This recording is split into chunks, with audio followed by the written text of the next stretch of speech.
अस्सलाम वालेकुम जनाब, की हाल है? ठीक हो?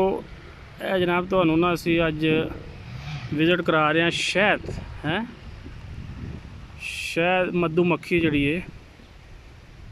खान साहब ने जनाब मेरी शैड लाया है। खान साहब ने पहला इंटरव्यू लिया, जनाब मेरी पूछा उन्होंने तो 120 दाना जी है। ठीक है, ये जोड़े शैड ने है सर 120 है। 8000 का 10,000 का एक बक्सा जे। तो ये कह रहे हैं कि अगर 30 से 40 हज़ार रुपया 40 लाख रुपया है 30 से 40 लाख रुपया अगर हो तो फिर तुसी जनाब मेरी यह शैड बना सकते हो। हुण इन्हां दिनां दे विच इन्हां दा नुकसान हो रहा है कि तकरीबन कह रहे हैं कि 6 महीने दे विच 5 लाख रुपए की ਇਹਦਾ नुकसान है। किस तरह जी? ये वास्ते पता नहीं किन्नियां बोरियां जड़ियां ना वो चीनी दियां, क्योंकि उन्होंने खुराक चाहिए है।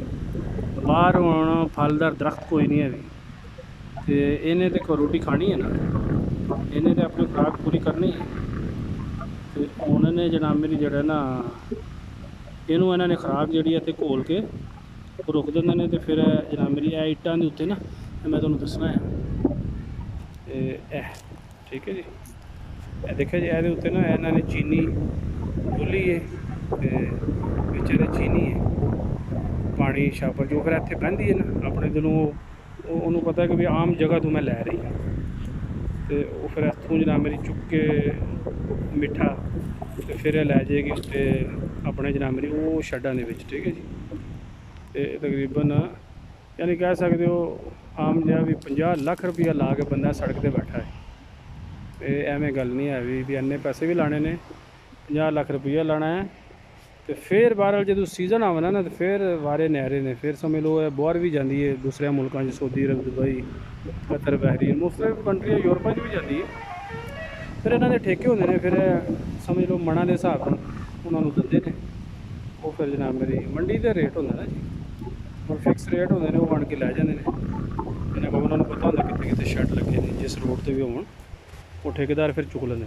ठीक है जी, इत्थे भी अगर लैनी हो तो फिर 1500 रुपये तो तकरीबन जोड़ा वो किलो देंगे 1500 ठीक है जी।